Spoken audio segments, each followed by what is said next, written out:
Hello, please follow along as we go through the Burke Chronic Sorrow Assessment Tool. It is a 16-question open-ended assessment tool used to help caregivers and the patient recognize chronic sorrow and open them up to the idea of seeking help. Hi, I'm Megan. I'm your nurse today. I just want to begin by talking to you about when your child was first diagnosed with Down syndrome, and I'm just going to ask you a couple questions. I would love for you to just answer them honestly and openly.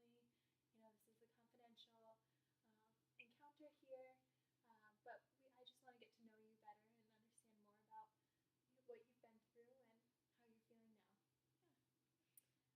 now. When did you first find out your child was diagnosed with Down syndrome? So, originally, you go through screening in the beginning of your pregnancy, and they kind of told us that our child was at higher risk for having Down syndrome. But kind of at that point, I'm not sure. My husband and I really thought, we were there's still hope, that our child would be normal. And so then when she was born, it was really we knew at that moment. Yeah. And how did you feel when you first learned about it? I know everybody handles it differently. How did you feel? Honestly, it's still hard for me. I still feel guilty for feeling this way, but it was hard. I was sad. I was, in denial. I was crying a lot. It was really hard for me to kind of bond with her. I just felt like there was such a disconnect, I guess. It was hard. It was sad, but then I felt guilty. And then I felt more sad, and it was just kind of a spiral. We were all kind of feeling the same way. My whole family, it was a shock to everyone, because I really didn't tell a lot of my family members about it. When they told us that there was a chance, so a lot of them were really shocked.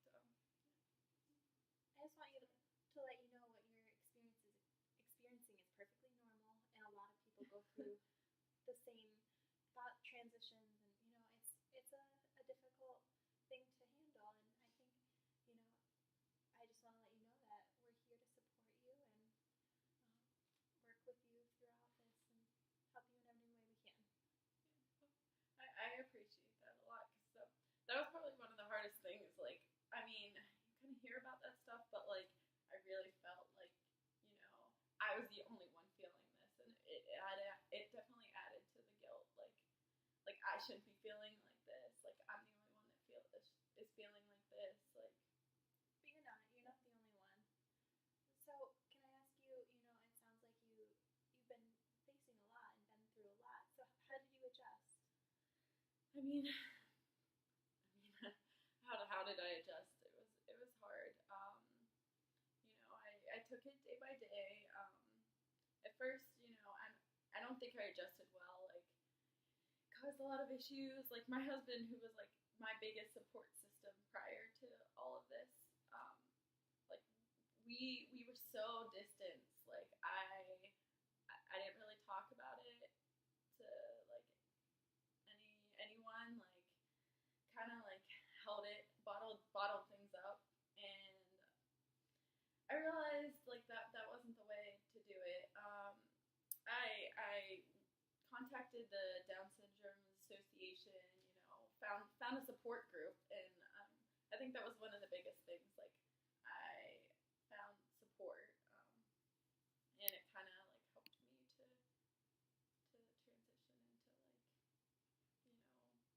realizing it was okay how I was feeling, that I wasn't alone, and just taking it day by day.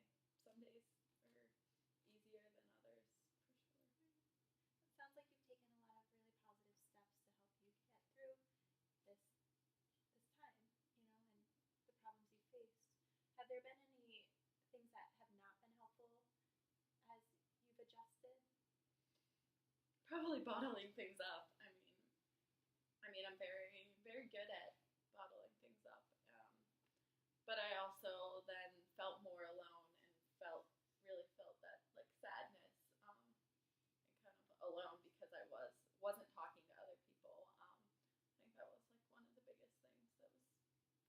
hindered my acceptance, I guess. Right, right. Yeah. So, you talked about the initial shock, and now you've mentioned sadness and isolation. Have you continued to feel those feelings?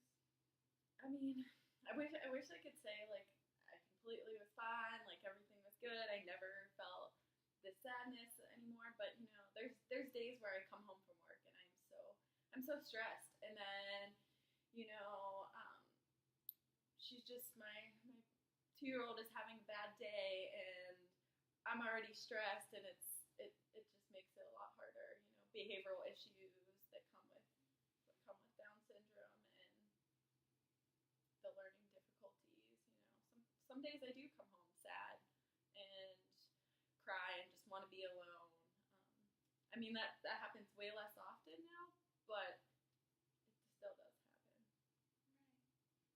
And I still kind of feel that guilt. I mean, she brings me so much joy, so much joy. I wouldn't give her up for the world, but it can be hard sometimes. Yeah, absolutely. Now, you mentioned guilt a couple times. Is that something that continues to come up and resurface? Do certain events trigger that? I don't know if I mean, being sad, like when I feel sad, when I'm crying, like I um, I still feel that. I feel that guilt. I mean, I don't feel it as much as I used to because now I, know that like I'm not the only one feeling this way, and like I have my support system, especially when things are bad. I mean, I know I said like my husband and I kind of like caused some issues between us originally, but now like he has been such a big help and such a big support.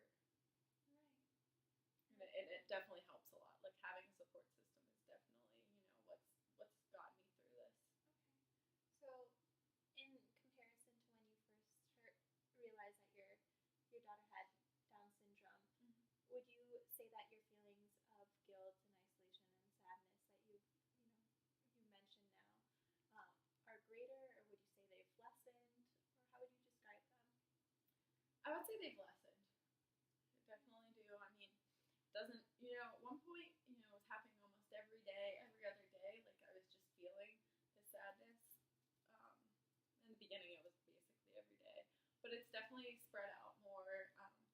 It's often like triggered by having a bad day at work or like having something stressful happening in my life that like it just, I mean, it just makes it harder. But it's definitely lessened, definitely. Okay, good. And I That's mean, good to hear. being joyful and happy like has increased a lot, a lot. She brings me so much joy and happiness. So Good. That's excellent. That's wonderful to hear. Now, when you do have the feelings like you were saying, that are triggered by a stressful day or just something happening, uh, do you talk to people about it, or you mentioned that you bottle things up? So do you still do that, or do you have a positive way to cope? So a lot of times, when I'm having a really stressful day, I like to go on walks, kind of by myself. So it could be good or bad, but it kind of like gives me the opportunity to kind of just like be with myself, with my thoughts, kind of work through them, kind of walk them off, so to speak, which helps a lot. If it's really bad, like my husband, I mean, he's kind of caught on to like those bad days and like how I'm acting. So he'll like provide support, but he also knows like sometimes I just want to be alone. So he also like gives me that space. So would you consider him helpful in your coping? Yes. Okay. Is there anybody that's not helpful? And then I mean, I days don't like that? know. I don't know if it's like non-helpful. Sometimes my mom could just be like a little difficult.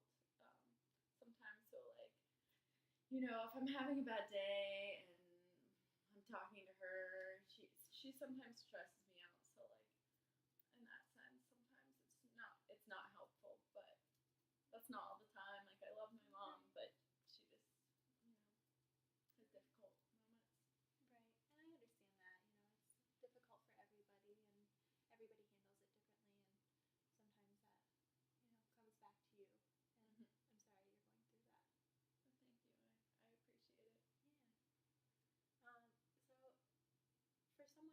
is going through the same type of thing, what would you say to them?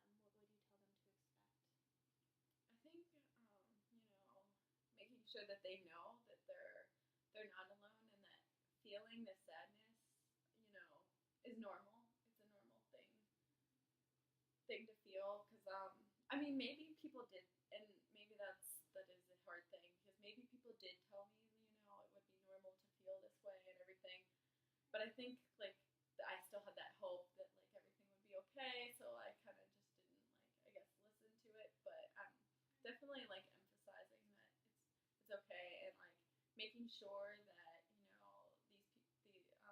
people that are going through this like have the support system that they need in place. I think that's excellent advice. Thank you. And is there anything you would like to tell healthcare professionals as people are going through this, as families are going through the same process? Just providing them with support, kind of being, I guess, I don't know, more straightforward, like because I mean, and obviously there is the hope with the risk of a child having a disability.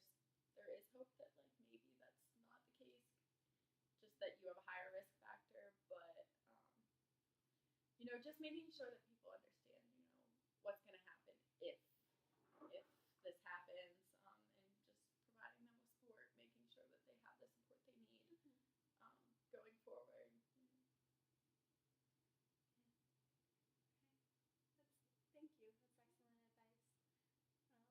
That's excellent advice. Um, and and as we conclude, I just want to say for some caregivers feel this way, some don't, and it's okay to have these feelings.